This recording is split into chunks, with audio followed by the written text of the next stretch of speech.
¿Qué tal? ¿Cómo está la amada audiencia de El Poder de la Palabra? Gracias por acompañarme una vez más en esta lección de Escuela Sabática. Y cada lección de Escuela Sabática trae una enseñanza profunda. La vida es una escuela y eso es lo que vamos a aprender hoy. ¿Qué clase de escuela estoy viviendo yo? ¿Cómo estoy aprendiendo a ser un buen maestro? Esto se pone interesante. Busca tu folleto, por favor.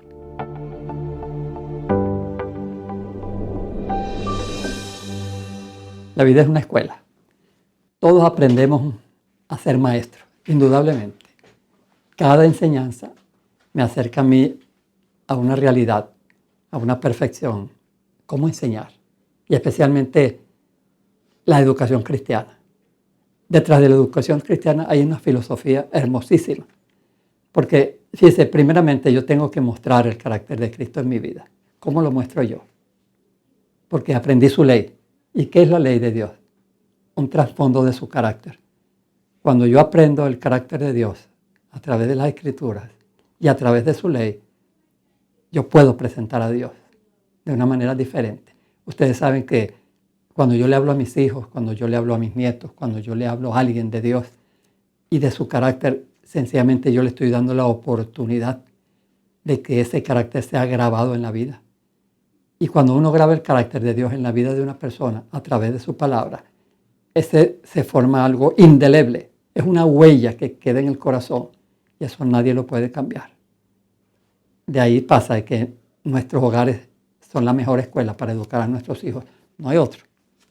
No hay otra como la enseñanza del hogar, la experiencia, la vivencia del hogar. Por eso es que tenemos que ser maestros tan especiales.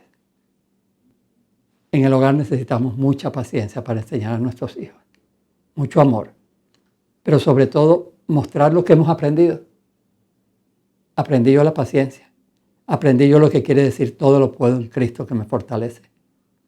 Realmente lo aprendí, yo tengo que mostrarlo y mostrárselo a los hijos, a la esposa, a las personas que nos rodean.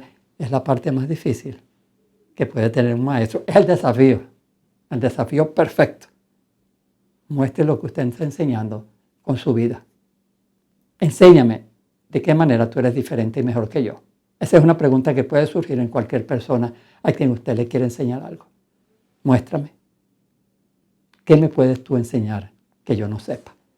Y esa es una pregunta que se hace en silencio, pero que gracias a Dios podemos nosotros responderla. Esa es la educación en el hogar, dentro de la estructura familiar. ¿Cómo podemos enseñarle? No es la misma manera de enseñarle a nuestros niños que a un adulto, que a un primo, que a un tío, que a un hermano. Personas que están en abierta rebelión con las cosas de Dios, pero hay personas que están dispuestas a aprender. Hay personas que quieren que se les hable, que se les diga. Yo me senté en estos días con Ramiro, un amigo, y me senté a comer. Fue una bendición, fue una ocasión muy especial. Y yo empecé a hablarle del Evangelio. Cosa que no tiene oportunidad de oírla. A pesar de que está entre gente cristiana, él no tiene oportunidad de oír. Y yo empecé a hablarle, le hablé de sus padres. Le hablé de que seguro que sus padres estaban orando por él. Planteamos una conversación en base a la experiencia y a la filosofía que uno tiene de lo que es Cristo. Y de repente yo le dije unas palabras, solo para sondear. Perdona, yo te estoy hablando ya mucho. Y él me dijo, no, sigue, a mí me gusta que me hablen. Ahí está. Y esa es la mayor evidencia que puede dar una persona que realmente desea conocer a Cristo. Y seguimos hablando, pero yo lo hice con mayor apertura, con mayor placer y con mayor seguridad, porque ya yo sé que Él quiere oír, Él necesita oír. Y necesita oír una palabra firme, una palabra orientadora. Y eso es lo que nosotros tenemos que tener en nuestras vidas. Predicar a Cristo como la única esperanza. Entonces, hablar del plan de redención. Fíjese, yo me he dado cuenta de que yo puedo pasarme horas hablando de un personaje bíblico. Muchas meditaciones sobre un personaje bíblico. Lo puedo estudiar en la Biblia de una manera perfecta, pero sé yo presentar a Cristo. Presentar a Cristo, yo he visto a través de los años, no es una opinión personal, es una experiencia de toda una vida, de oír mensajes de toda clase, de oír predicaciones. Presentar a Cristo es una de las tareas más dificultosas que tiene un maestro. Trátelo, trata de hacerlo para que usted vea. Usted va a hablar mucho mejor y mucho más fácil del paralítico de Betsaida. Usted va a hablar mucho más fácil y mejor de Noé y el arca, pero de Cristo, como el Redentor, del Dios que se hizo hombre. Eso es un poco más difícil. Aprenda a hablar de Cristo. Pídale a Él que lo ayude. Y presente siempre a Cristo como lo mejor y la única esperanza. Hay que hablar de la creación. Hay que hablar de la desobediencia, de la caída, de la expulsión del Edén. En los 3 primeros capítulos de la Biblia se exponen todas esas cosas.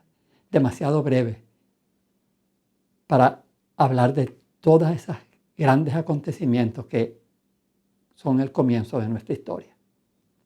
Y sin embargo, nosotros debemos aprender a hablar de eso. Pero vamos a Jesucristo.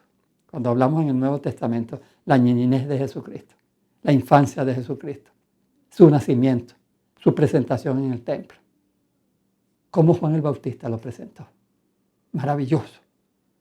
Hablar de Jesucristo es uno de los placeres más grandes y eso nosotros tenemos que desarrollarlo. Somos maestros, pero maestros que presentan a Jesucristo, siempre pensando en Él como la única esperanza, revelando a Cristo como la solución y el remedio para toda enfermedad. Enfermedad del alma, enfermedad física, enfermedades emocionales, enfermedades sentimentales. Cosas tan deformadas como nuestros sentimientos, como nuestras emociones. Eso necesita Cristo. Y eso se llama educación. La educación no tiene límite. Ahora, hay algo que en el libro de Deuteronomio hay una declaración acerca de un episodio muy importante. La escuela sabática lo titula No te olvides. No te olvides. Así la nación de Israel no debía de olvidarse de Dios. No te olvides cuando entres a la tierra de Canaán. No te olvides cuando entres a la prosperidad que yo te voy a dar.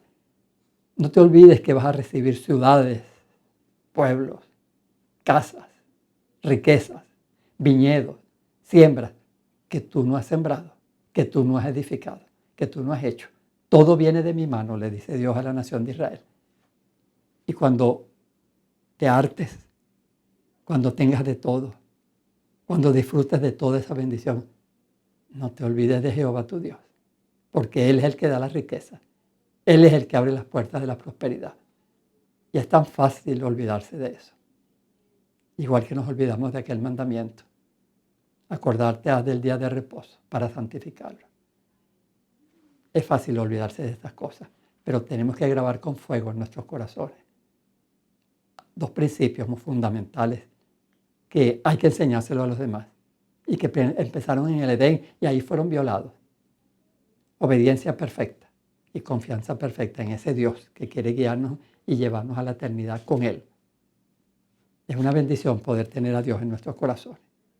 Ahora, pensemos en la primera familia por un momento. ¿En qué ambiente se les enseñó? ¿Cómo fue la educación en el hogar? Esa fue la primera educación en el hogar que se presentó. Ahorita está de moda la educación en el hogar, homeschool se llama. Eso está muy de moda hoy en día. Pues eso empezó en el Edén. Ahí estaba el maestro, el creador. Ahí estaba un libro de texto maravilloso que era la misma naturaleza que los rodeaba. Y ahí estaban unos alumnos, Adán y Eva. Ellos fueron los primeros alumnos. Y fue poderoso el principal y el maestro para enseñarlos. Y sin embargo, apareció un suplantador, un usurpador, que se levantó como un maestro.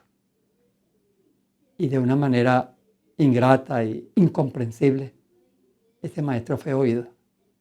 Y prefirieron a ese maestro que al maestro por excelencia, el que los enseñaba diariamente, el que les abría la mente, el que les abría el corazón hacia la naturaleza